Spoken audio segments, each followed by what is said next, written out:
Rev up your engines!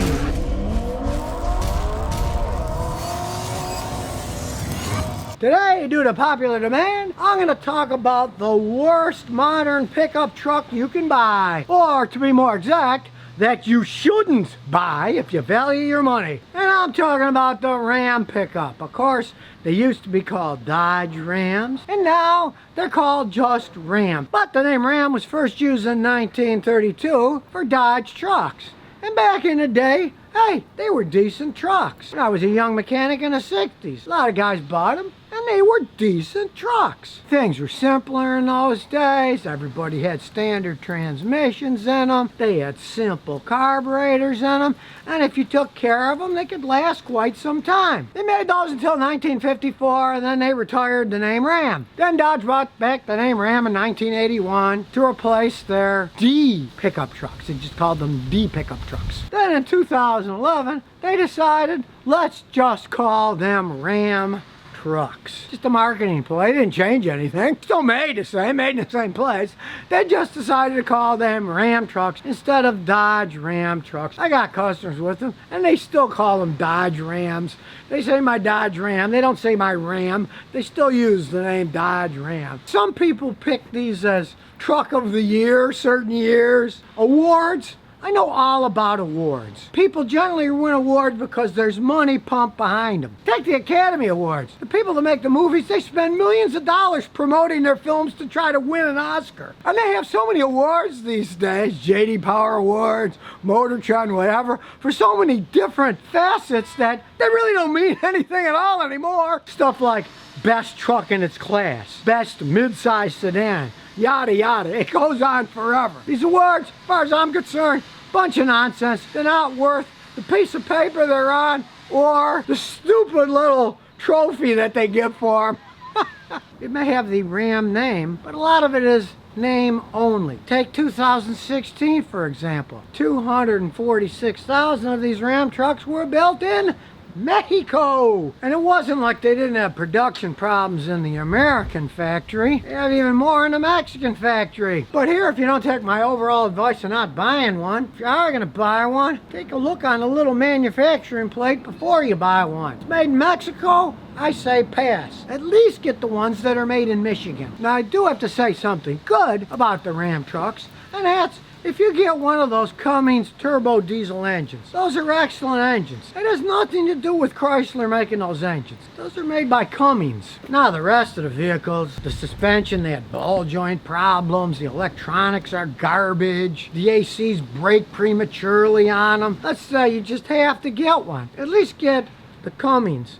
But realizing the modern ones, the transmissions have changed. And that some of the modern Ram diesels, German-designed ZF transmissions, and some have the Toyota-designed Aisin automatic transmissions. Now, the German-designed ZF automatic transmissions, they're really fascinating technology, and they're great when they work. But they do tend to break prematurely, and when they break, they cost a small fortune to repair. And who knows what the future will be. Maybe they'll actually build them better since they're going to use Aisin transmissions, the Toyota-derived ones.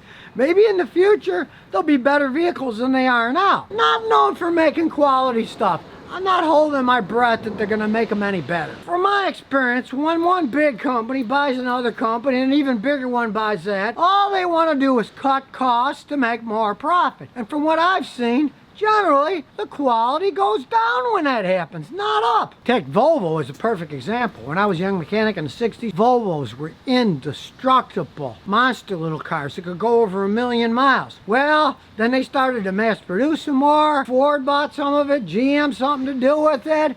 And now the Chinese own them. And from my experience working on Volvos, the quality just went down over the years. Sometimes a little and sometimes rather dramatically. When companies get bought out by bigger and bigger companies, it doesn't mean that the products are going to get any better. A lot of times they get worse, or they stop making them entirely and go a different route. They'll probably just push that Ram name and push it, probably make them cheaper and cheaper, probably start putting French parts in them. Anything that they can use to sell that name and try to make money. I mean, look at Ford. They just announced that they're going to have their Mustang Mach-E electric car. But it's not a Mustang. It has nothing to do with a Mustang.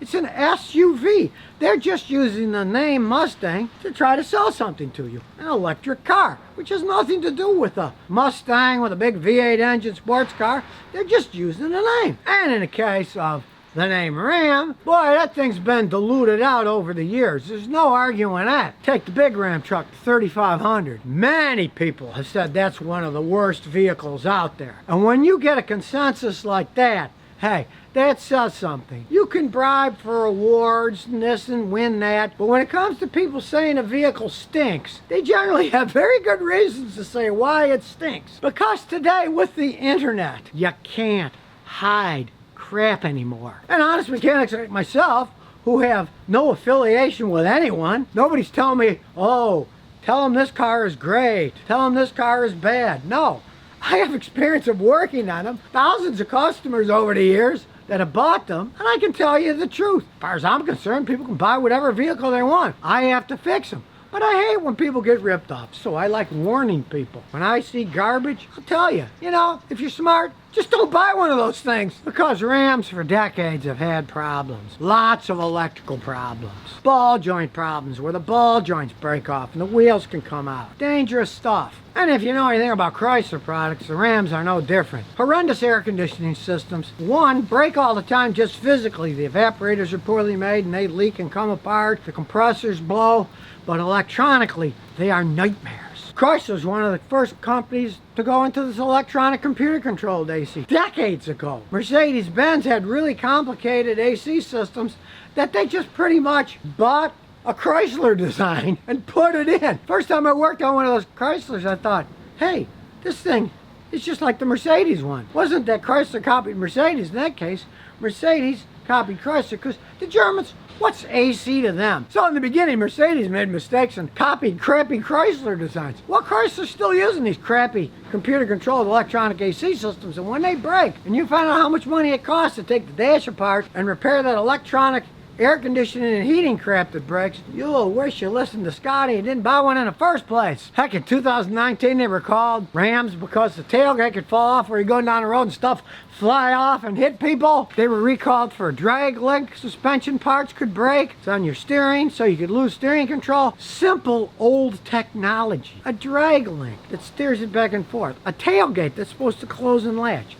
If they can't even make this simple technology, hey, you're really going to have to do some praying that the electronics isn't going to fall apart. You got to learn to walk before you learn to run. Well, these guys are trying to go at supersonic speeds where they can't even crawl and make a tailgate that stays on. So really, if you value your money and time, don't buy a Dodge Ram pickup truck. Don't listen to all the hype that the advertising companies are throwing out because they're getting paid to say it. They're not telling you the truth about these things. And if you don't believe me, find your own mechanic, one who works on all kinds of vehicles. Ask him what he thinks about those Ram pickups. He's going to say just what I've said. Just don't go to the dealer like a customer of mine did a couple weeks ago and said, Scotty, I'm thinking of buying this Ram truck. They were telling me how great they are, how they never break. Yeah, at the dealer. Great place to do some research about whether to buy a vehicle there or not. I hate seeing people getting ripped off. That's why I make these videos. Don't buy an aging name from the 1930s that really doesn't have anything behind it anymore. Because as far as I'm concerned, if you ever saw those old Ram ads where the two Rams butt their heads together, perhaps the Rams butted together too long, and now they don't work all that well inside. So if you never want to miss another one of my new car repair videos, remember to ring that bell.